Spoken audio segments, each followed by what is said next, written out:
sekedar imajinasi, sekedar imajinasi, sekedar imajinasi, sekedar imajinasi, sekedar imajinasi, sekedar imajinasi, sekedar imajinasi, sekedar imajinasi,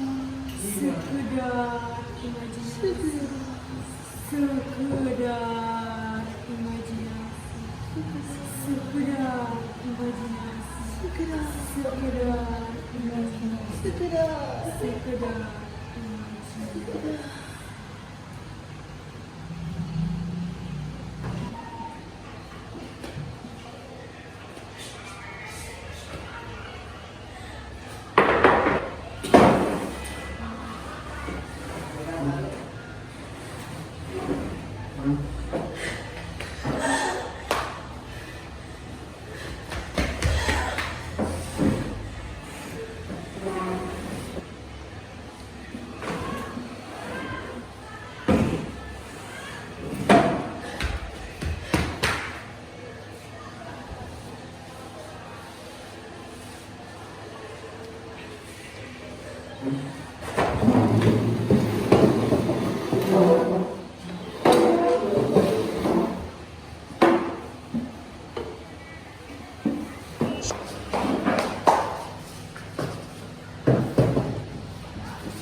Hakim memasuki ruangan sidang. Hadirin harap berdiri.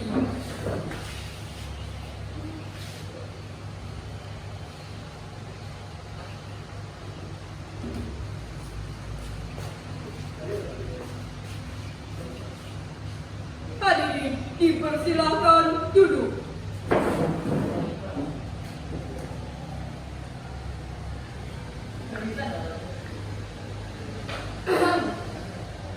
Sidang Pengadilan Negeri bla bla bla yang memeriksa perkara pidana nomor 1234 atas nama bro bro bro pada hari Minggu tanggal 32 bulan 13 dinyatakan dibuka dan terbuka untuk umum. Dok. Yang mulia, karunia. Oh, maaf.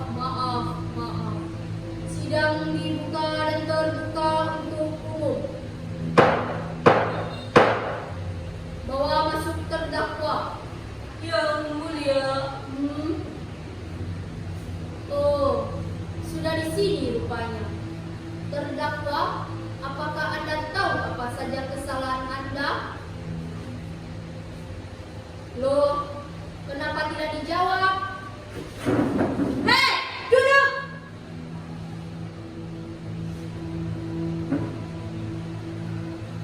Anda berbicara kepada saya.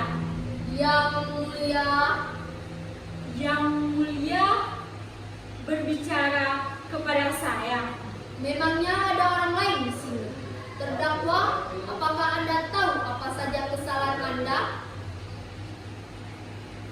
Kesalahan apa?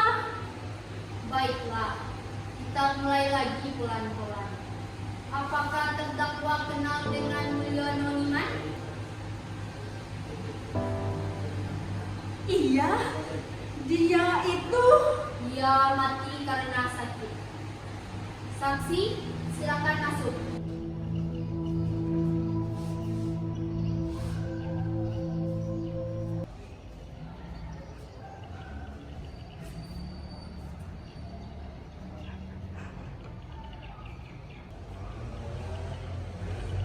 Setelah diberangkat dari kantor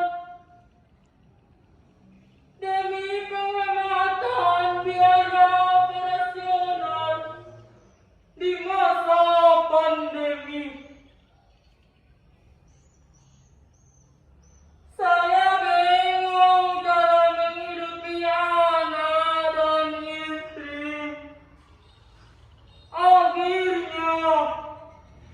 keputusan yang saya ambil adalah bunuh diri agar keluarga saya bisa mendapatkan uang asuransi. Siapa penyebabnya?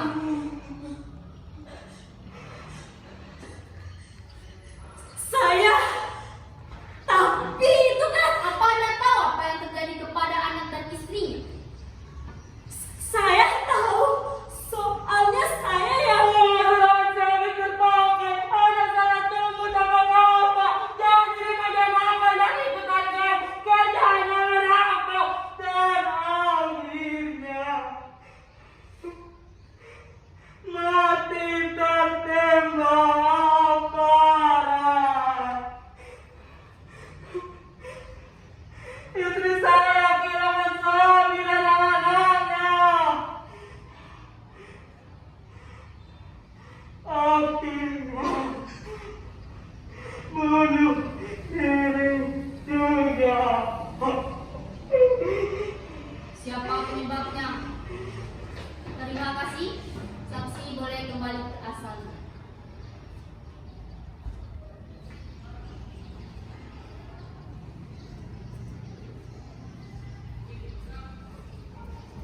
Apakah terdakwa mengakui kemalangan yang menimpa saksi Mulyana Niman adalah kesalahan terdakwa? tapi itu kan Mengakui atau tidak? Mengakui atau tidak? mengakui. Yang mulia. Mengakui yang mulia. Baiklah, kita lanjutkan. Terdakwa, apakah kenal dengan Samir Erlando? Kenal? Tahu sekali. Dia itu Dia mati karena sakit. Tahu apa penyebabnya? saya. Saksi, dipersilakan masuk.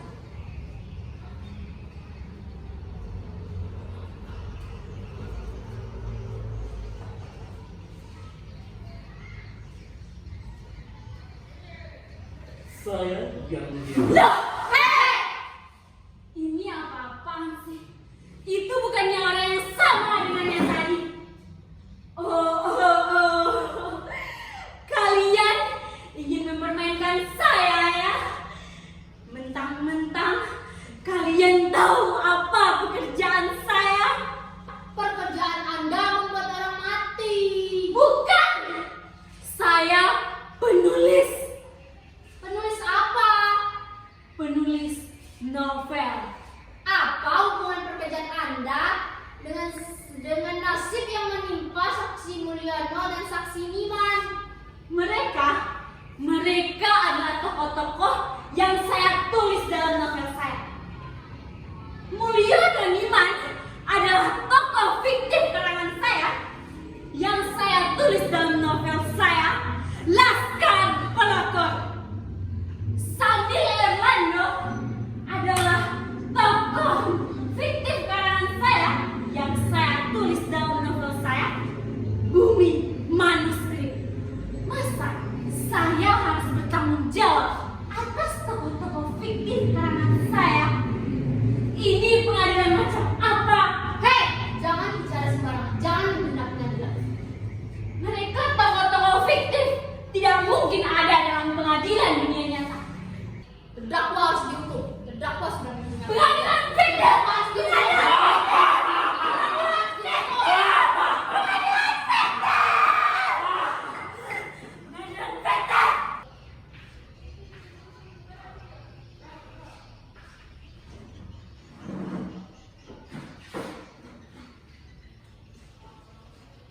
Sedang apa dia sekarang? Sudah 1 bulan ini dia tidak mau keluar rumah. Hukumnya kapan semua datang ke sini? Berapa ya aku datang ke sini? 5 tahun yang lalu, di acara pesta ulang tahunnya, 2 minggu sebelum dia diberhentikan secara tidak hormat dari jabatannya di kementerian. Dia ditangkap dan dihadiri karena tidak pidana korupsi. Dia diberi hukuman penjara selama 3 bulan. Karena berkelakuan baik, akhirnya dikurangi menjadi 2 bulan. 2 bulan? Singkat itu. Di pengadilan, dia mengaku mengambil dana bantuan sosial sebanyak 1 triliun. Padahal saya tahu dia hanya mendapatkan sebanyak 100 miliar. Coba 900 miliarnya kemana? Kami semua di kantor tidak akan melupakan kisah ini. Karena dia sudah lama menjadi tumbal untuk aku dengan pendidikan yang lain. Teman-teman yang mana? Tidak pernah kelihatan selama 5 tahun ini. Baru sekarang muncul 2 orang. Kamu kan tahu sendiri, waktu itu rumah kamu masih diawasi. Jadi kalau kita bergaul dengan koruptor, maka kita bisa jadi koruptor juga. Suatu hari, entah kapan, dia mendadak merasa dirinya adalah seorang penulis novel. Dia menganggap orang-orang yang mati akibat tindak pidana korupsi di masa lalu karena tokoh-tokoh novel karangannya. Kan kamu tahu sendiri, waktu itu rumahmu masih diawasi. Jadi kalau kita bergaul dengan koruptor, nanti bisa jadi koruptor juga. Suatu hari, entah kapan mendadak, dia merasa dirinya adalah seorang penulis novel. Dia menganggap orang-orang yang mati akibat tindak pidana korupsi di masa lalu adalah karena tokoh-tokoh novel karangannya. Mungkin itu semacam bentuk pelarian dari rasa bersalah dan cara dia menghadapinya. Tapi 2 bulan yang lalu, Dia baik lagi seperti ini, kita sudah penasaran. ya aku juga tidak paham kenapa bisa begitu. Mungkin di dalam dunianya, meskipun sudah dijadikan tokoh imajiner, mereka masih bisa menuntut penulis kalau mendapatkan kelakuan yang tidak. Tokoh-tokoh yang mana? Penulis-penulisnya? Ciptaanmu berbicara, rakyat semua penguasa. Kenapa tertawa? Kamu juga tahu kan dia bukan penulisnya? Gugatan itu salah alamat. Dia tidak punya kekuasaan sebesar itu. Bahkan kamu dan temanmu tidak punya kekuasaan sebesar itu. Lantas adikku udah makan. Aku sendiri sudah bingung, entah berapa banyak dokter dan psikiater kami datangi untuk konsultasinya. Hasilnya kalian lihat sendiri kan? Tidak tahu bagaimana cara menyembuhkannya.